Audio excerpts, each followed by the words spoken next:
대통령으로서 주재하는 우리 정부 마지막 국무회의입니다.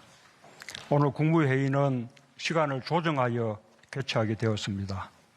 국회에서 통과되어 정부에 공포를 요청한 검찰청법과 형사소송법 개정안 등 검찰개혁 관련 법안에 대해 우리 정부 임기 안에 책임 있게 심의하여 의결하기 위한 것입니다.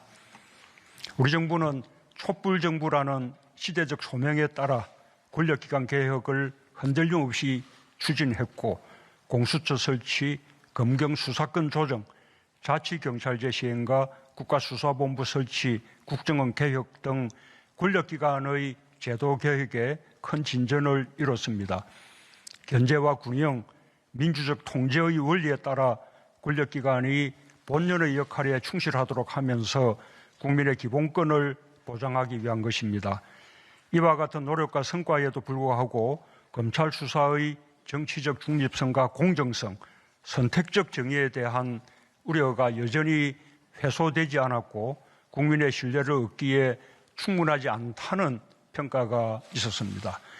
국회가 수사와 기소의 분리에 한 걸음 더 나아간 이유라고 생각합니다. 오늘 공포 여부를 심의하는 검찰청법과 형사소송법 개정안은 검찰이 수사를 개시할 수 있는 범죄를 부패범죄와 경제범죄로 한정하는 등 검찰의 직접 수사 범위를 축소하고 검찰 내에서도 수사와 기소를 분리해 나가는 한편 부당한 별건 수사를 금지하는 등의 내용을 담고 있습니다.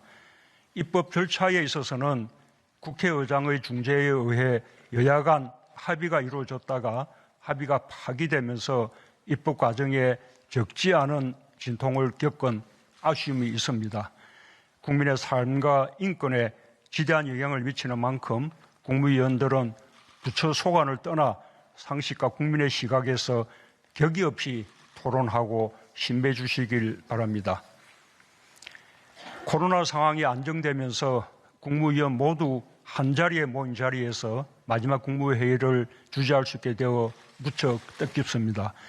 마지막이 될 청와대에서 화상회의실이 아닌 역대 정부부터 우리 정부에 이르기까지 전통적으로 사용해왔던 국무회의실에서 마지막 국무회의를 갖게 된 것도 무척 감회가 깊습니다.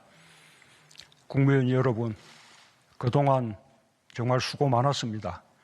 소관부처의 사령탑으로서뿐만 아니라 국익과 국민을 중심에 두고 다른 부처들과 긴밀하게 소통하고 협력하며 대격변과 대전환의 시기를 헤쳐나가는 핵심적 역할을 해주었습니다. 덕분에 우리 정부는 거듭되는 위기 속에서도 많은 성과를 남기며 무사히 임기를 마칠 수 있게 되었습니다. 우리 정부 5년은 국가적 위기를 범정부적 역량을 총동원하여 극복했던 시간이었고 위기를 기회로 만들며 더 크게 도약해 나갔던 과정이었습니다. 일본의 부당한 수출 규제에 맞서 소부장 자립의 길을 걸으며 아무도 흔들 수 없는 나라의 토대를 확고히 만들었습니다. 미정유의 코로나 위기에서는 방역 중대본, 경제 중대본, 양날개로 범정부 비상체제를 가동하며 국민의 생명과 경제를 보호하는 데 총력을 다했으며 봉쇄 없는 방역과 경제 대응 모두에서 세계적 모범이란 평가를 받았습니다.